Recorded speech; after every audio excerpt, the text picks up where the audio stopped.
Today we continue with our class Kosher Kitchen, and we start with Sefer Chofetz Chaim.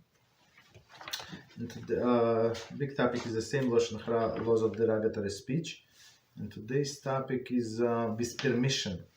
It is forbidden to speak derogatory about someone, even when subject has made known that he does not mind of such things, if such things are said of him. Very interesting.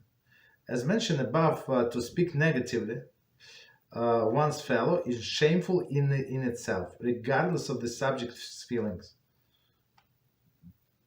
Speaking Lashon Hara is contrary to the man's exalted status as one of the creature who was fashioned B'Tselem Elokim, right, in a divine image.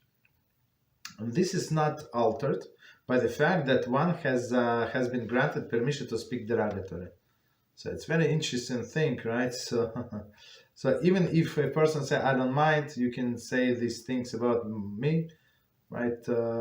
We are not allowed. It's very interesting because when we say that Hashem created every person in His image, so it's not his